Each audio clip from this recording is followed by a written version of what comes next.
Assalamualaikum warahmatullahi wabarakatuh. Perkenalkan, nama saya Dea Darapona, NIM 22021021, kelas 1A, Program Studi Administrasi Publik. Nah, di sini saya akan menjelaskan apa itu perkembangan pemikiran manajemen serta pendekatan sistem. Secara singkatnya, teori dan prinsip manajemen memberikan kemudahan dalam menentukan hal-hal yang harus dikerjakan untuk dapat secara efektif menjadi seorang manajer, yaitu orang yang menjalankan fungsi manajemen. Manajer dalam mengelola otoritasnya tanpa menggunakan teori dan prinsip. Aktivitas berjalan hanyalah firasat dan harapan, sehingga hasil tidak akan memberikan kepuasan kepada berbagai pihak. Ellen A. Benowitz, seperti halnya Stephen B. Robbins, melakukan pemetaan atas perkembangan pemikiran manajemen. Benowitz membaginya ke dalam 5 kategori perkembangan pemikiran, yaitu 1. Classical School of Management atau aliran manajemen klasik. Yang kedua, Behavioral Management Theory atau teori manajemen perilaku. 3. Quantitative School of Management atau aliran manajemen kuantitatif. Yang keempat, Contingency School of Management atau aliran manajemen kontingensi. Yang terakhir, Quality School of Management, aliran manajemen kualitatif. Masing-masing tahap perkembangan pemikiran tersebut masih dapat dibagi lagi ke dalam sub-sub pemikiran seputar manajemen. Bapak ilmu manajemen dalam ilmu manajemen, F.W. Taylor adalah bapak gerakan manajemen, bapak scientific manajemen, karena ialah yang pertama kali mengemukakan idenya tentang manajemen dengan cara yang serba sistem atau menggunakan manajemen dan metode-metode ilmu pengetahuan. Pada ilmu manajemen ini terdapat pakar-pakar yang memikirkan dan mengembangkan dalam bidang tertentu dan berperan dalam pengembangan ilmu manajemen tersebut. Di antaranya adalah A. Henry Fayol 1916, bapak teori administrasi modern. Yang B. Robert Owen 1828, bapak manajemen kepegawaian. Yang ketiga, Charles Babbage 1839, bapak komputer. Dan yang terakhir, Hugo Musterberg 1916, bapak psikologi industri. Kemudian Taylor menulis buku berjudul dengan Principle of Scientific Management 1911, yang merupakan awal dari lahirnya manajemen sebagai ilmu. Di samping itu, ilmu manajemen sebagai ilmu pengetahuan mempunyai ciri-ciri sebagai berikut. Yang pertama, adanya kelompok manusia, yaitu kelompok yang terdiri atas 2 orang atau lebih. Yang kedua, adanya kerjasama dari kelompok tersebut. Yang ketiga, adanya kegiatan in proses atau usaha. Yang keempat, adanya tujuan. Nah, selanjutnya, ilmu manajemen merupakan kumpulan disiplin ilmu sosial yang mempelajari dan melihat manajemen sebagai fenomena dari masyarakat modern, di mana fenomena masyarakat modern itu merupakan gejala sosial membawa perubahan terhadap organisasi. Ada beberapa adalah faktor-faktor yang dapat mempengaruhi kehidupan suatu organisasi, yaitu 1. Tekanan pemilik perusahaan. Yang kedua, teknologi. Yang ketiga, saingan baru. Yang keempat, tuntunan masyarakat. Yang kelima, kebijaksanaan pemerintah. Yang keenam, pengaruh dunia internasional. Perkembangan ilmu manajemen. Pada perkembangan peradaban manusia, ilmu terbagi dalam 3 kelompok, yaitu 1. Ilmu yang mempelajari setia atau seluruh gejala, bentuk, dan eksistensinya yang erat hubungannya dengan alam beserta isinya, dan secara universal mempunyai sifat yang pasti dan sarna serta tidak dipisahkan oleh ruang dan waktu, disebut ilmu eksakta. Contohnya fisika, kimia, dan biologi. Yang kedua, ilmu mempelajari seluruh gejala manusia dan eksistensinya dalam hubungannya pada setiap aspek kehidupan yang terjadi dalam kehidupan masyarakat, dinamakan ilmu sosial atau non-eksakta. Misalnya, ekonomi, politik, psikologi, sosiologi, hukum, administrasi, dan lain-lain. Nah, yang ketiga, ilmu humaniora, kumpulan pengetahuan yang erat hubungannya dengan seni. Misalnya, seni tari, seni lukis, seni sastra, dan seni suara.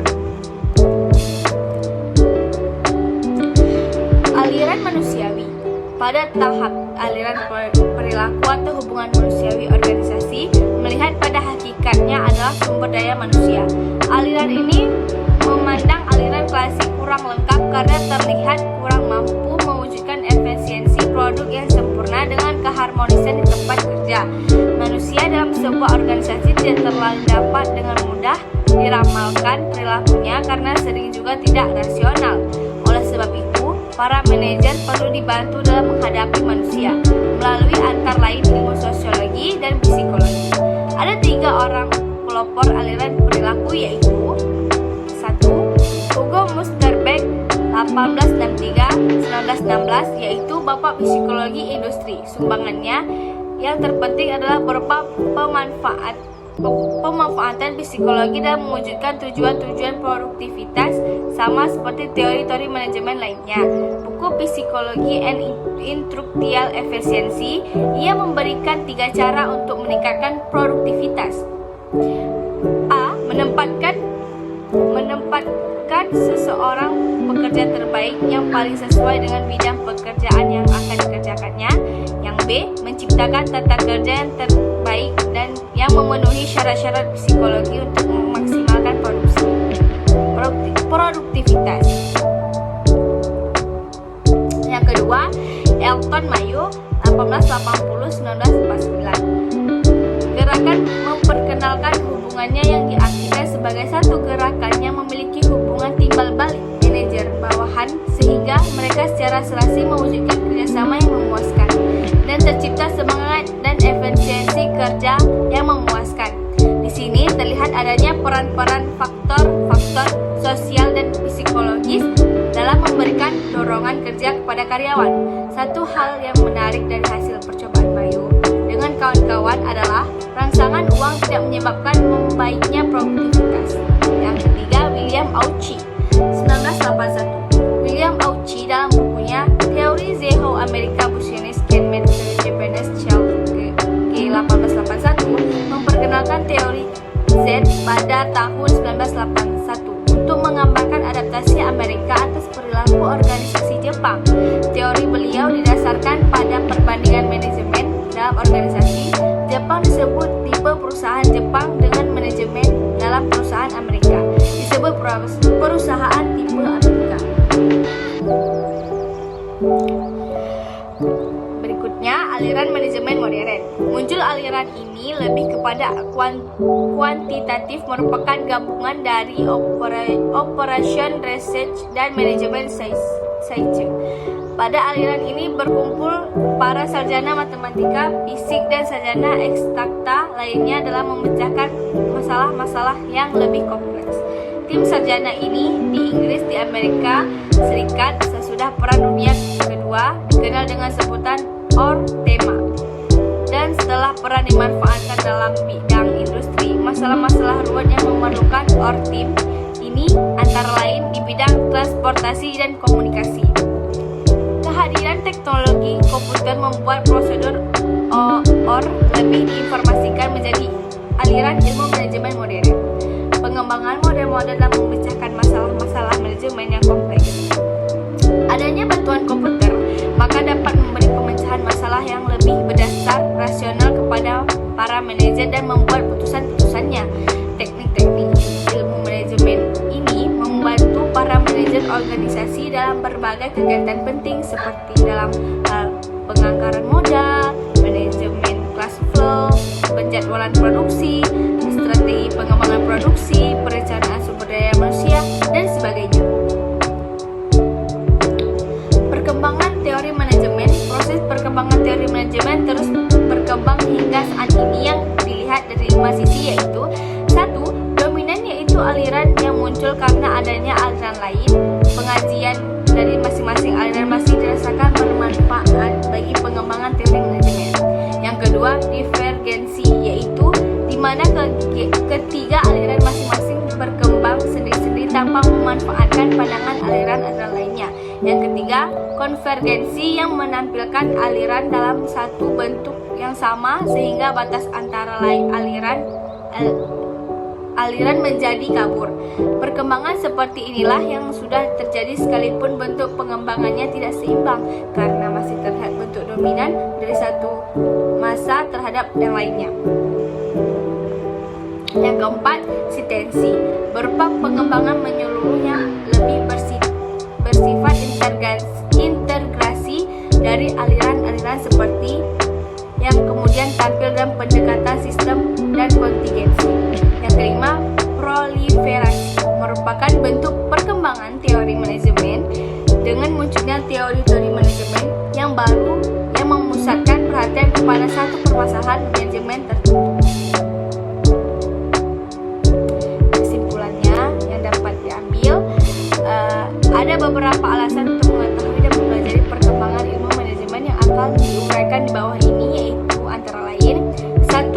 Membentuk pandangan kita mengenai organisasi. Mempelajari teori manajemen juga memberi petunjuk kepada kita di mana kita mendapatkan beberapa ide mengenai organisasi dan manusia di dalamnya. Yang kedua, membuat kita sadar mengenai lingkungan usaha. Mempelajari berbagai teori manajemen berdasarkan perkembangannya. Kita dapat memahami bahwa setiap teori adalah karena berdasarkan lingkungan, yaitu ekonomi, sosial, politik, dan pengaruh teknologi yang dirasakan pada waktu di tempat terjadinya peristiwa tertentu. Pengetahuan ini membuat setiap orang memahami apa sebabnya teori tertentu cocok terhadap keadaan yang berbeda. Yang ketiga, mengarahkan terhadap keputusan. Manajemen mempelajari evolusi manajemen membantu memahami proses dasar sehingga dapat memilih suatu tindakan yang efektif.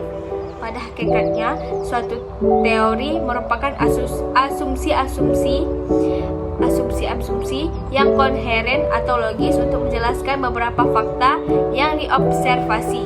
Teori yang absah dapat memprediksi apa yang akan terjadi pada situasi tertentu.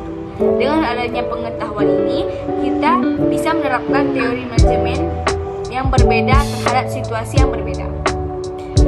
Yang terakhir, merupakan sumber ide baru.